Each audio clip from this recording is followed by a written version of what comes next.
O, sumakit na ang tiyan ko. Kasi marami na po ako inom na sagip eh. Puro nasakit na yung katawan ko eh. Noong time na yung pastor, sumakit ang tiyan ko, uminom mo ako ng sagip. Pag inom ko ng sagip, naginom din ako maligamgam na tubig. Pag inom ko pong maligamgam na tubig, sumuka po ako. Ang una ko pong sinuka ay kulay green na may dilaw, na sobrang pait, napakabaho. Noong time na yon, uminom po ulit ako ng sagip na isang takal kasi yung sagip ko, libre lang po sa pastor. Libre lang. Uminom po ulit ako ng sagip kasi sumakit. Ngayon, pag inom ko po ng sagip, umiga po ako ng 30 minutes. Ginising kusa akong ginising ng sagip eh. Ginising po ako dahil sa sakit ng tiyan ko, sakit dito. Lahat po masakit. Hindi nyo kakayanin kung paano ko pa kayo mag-crucial, mag-healing, cleansing. Baka pag hindi po alam kung paano ang sagip, hindi kakayanin, susuko. Kasi ultimo mga anak ko takot na takot sa akin. Dahil start po ko nagsuka ng Huwebes ng madaling araw, natapos po ako ng Bernes ng madaling araw. Ang sabi sa akin, mama, kumain ka na.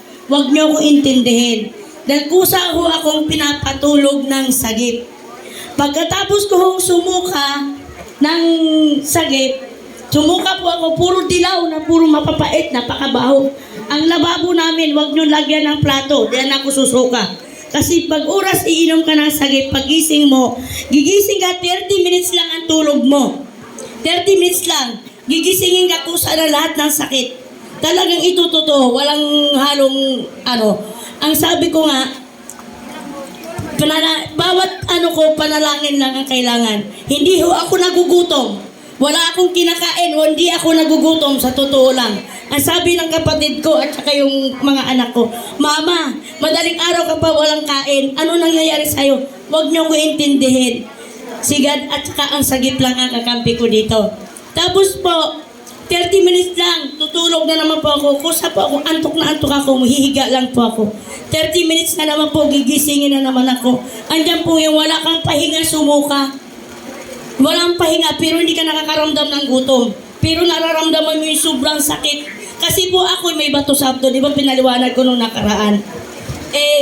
Doon po, sabi ko sa kanila, huwag kayo mag-alala. Kung anong oras ako start na sumuka, doon anong oras din ako titigil pagsusuka. Tapos kinabukasan, Friday na, nandito na ako kila pastor, totoo na ako. Sumasakit pa konti ang tiyan ko noon. Pero pagdating po ng Sabado, nagsumba po ako. Opo. Sagip lang kayo ng sagip, hindi po kayo mapapagod. Kasi ako po na maraming sakit. Puro po ako nanginginig ang katawan ko, nahihilo ako, panay ako doktor, panay ako ospital. Pero mula po ako nakainom ng sagip, thank you po sa sagip at sa Panginoon. At saka po marami na po akong na kapitbahay na tinulungan na nakainom ng sagip at nandito po sila ngayon. In-invite, alam ni Pastor, marami akong invite palagi dito dahil natikman sila.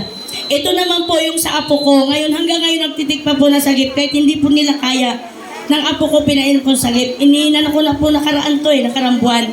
Yung apo ko po na may sakit, nagkaroon po na siya, tinanong ko na kay Brother Arnold kung pwede sabayan yung gamot ng doktor kasi gusto ko siya ipa-x-ray kung ano po talaga ang sakit niya para alam ko.